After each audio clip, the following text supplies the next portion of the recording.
Lo que estamos viendo aquí son las manifestaciones de un problema que viene de viejo, de un problema que comenzó con la conformación de una Suprema Corte de Justicia con una mayoría de jueces PLDistas, incluyendo jueces dentro de esos jueces que hoy son jueces y son miembros del Comité Central del Partido de la Liberación Dominicana. Y ese nivel de deterioro también se produce fruto de haber nombrado a un procurador que es un activista político. Entonces, esa combinación es lo que ha hecho que esta justicia esté en el estado de deterioro que se encuentra hoy.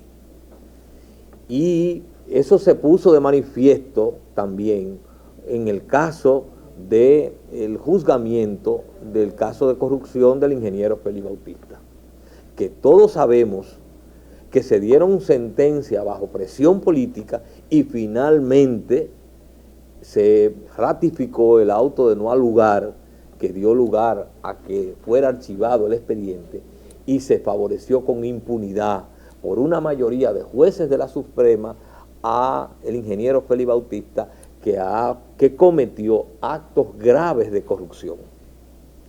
Entonces, ese nivel de deterioro que hoy se evidencia en la justicia no comienza con estos actos de soborno.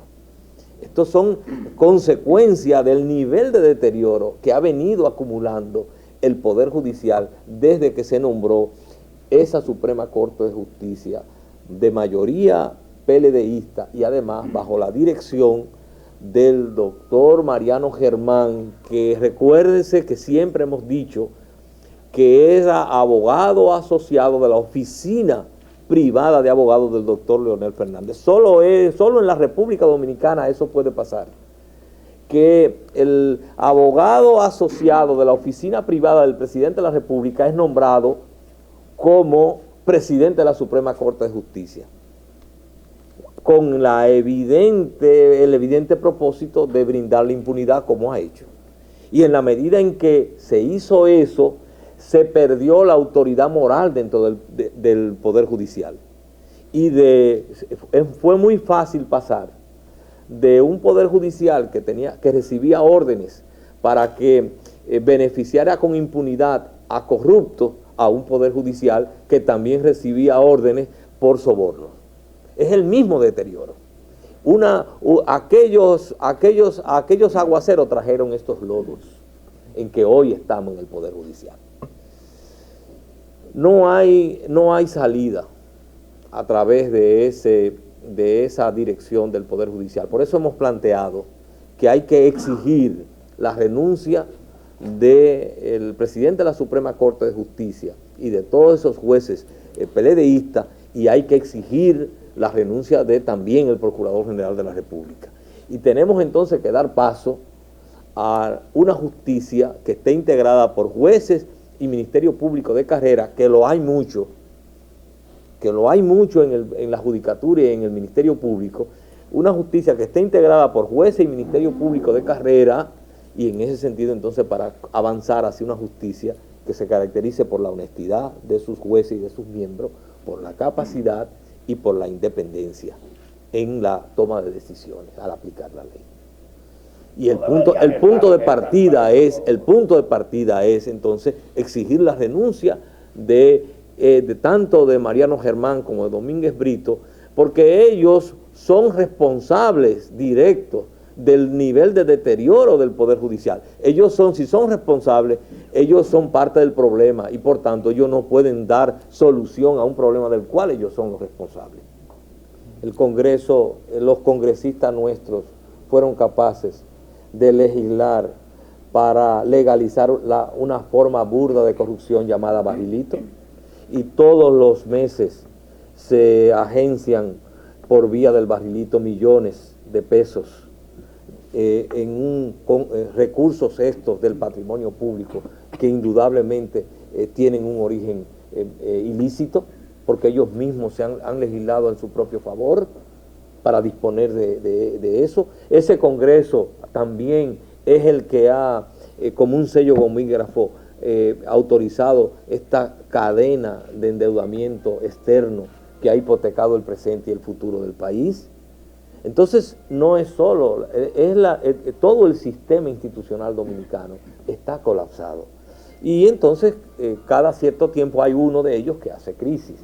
Un día hace el Congreso, cuando nos descubrimos que se gastaron cientos de millones para una supuesta habichuela con dulce, y entonces nos enteramos de ese día de eso, y después resulta que nos enteramos que de otra crisis, ahora nos enteramos de esto, se destapa esta olla del Poder Judicial. ¿Y qué pasa en el Ejecutivo? Está en crisis. La crisis de la Oficina de Ingenieros Supervisores de Obras del Estado es una crisis del Poder Ejecutivo. Ustedes saben de que la Oficina de Ingenieros Supervisores de Obras del Estado es una oficina dependiente directamente del Presidente de la República. Es decir, que no puede haber acto de corrupción en la Oficina de Ingenieros de Supervisores de Obras del Estado que no involucra al propio Presidente de la República.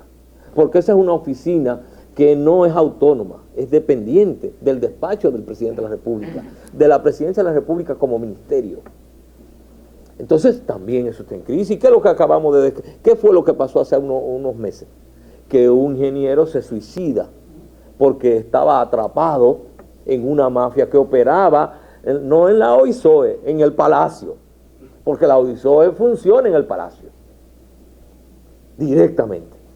Entonces, en la crisis, lo que está colapsado no es solo el Poder Judicial, ahora se puso de alto relieve el Poder Judicial, pero es todo el sistema democrático lo que está colapsado, y ese es el fruto de 16 años de gobierno PLDista y de los gobiernos de los partidos tradicionales que hemos tenido en las últimas décadas.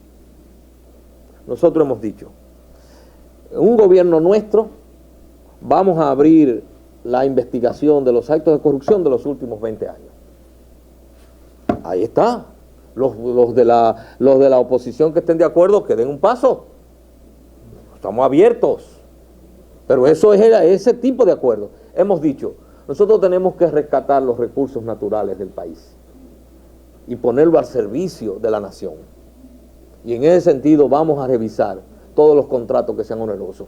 Que den un paso. Que den un paso, que nosotros estamos haciendo una propuesta. No sobre la base de qué secretaría me va a tocar a mí. No sobre la base de qué tú me ofreces. No, sino sobre la base de acuerdos de ese tipo. Y no en un aposento, sino de cara a la nación. Nuestros acuerdos programáticos están escritos y publicados y rubricados por nuestras organizaciones. Y el que se salga de ahí recibirá todo el peso nuestro. Porque nosotros asumimos un compromiso, no solo hacia afuera, sino hacia adentro.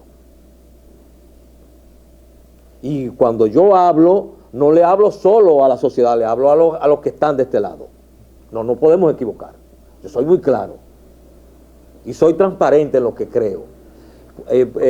Alguien puede decidir, esto debe continuar como está, muy bien. El que considere que esto debe continuar como está, tiene por quién votar, por Danilo Medina.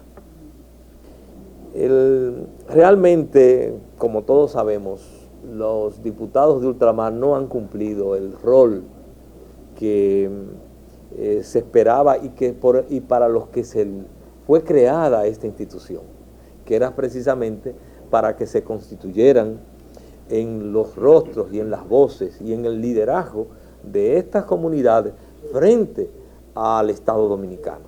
Y desde el Congreso, desde ese rol, pudieran entonces contribuir con legislaciones, con propuestas para mejorar esas condiciones de retorno o esa relación entre la comunidad del exterior y la República Dominicana. Lo que todos somos testigos que eso no ha sucedido. Incluso esos diputados no tienen el más mínimo liderazgo frente a la sociedad y en el Congreso y no han llevado la voz cantante en la defensa y en el planteamiento de los graves problemas de las comunidades del exterior y en la defensa para que desde el Estado se defiendan los derechos de las comunidades en el exterior de dominicanos. Entonces, de esa institución continuar, y que va a continuar porque es constitucional, por lo menos en el ámbito de la alianza electoral, es que los representantes de la alianza electoral que sean electos como diputados de ultramar tienen la misión y la obligación de convertirse en las voces y en los rostros y en el liderazgo de estas comunidades frente al Estado Dominicano para superar todas estas situaciones que he descrito y que perjudican mucho a la comunidad del exterior.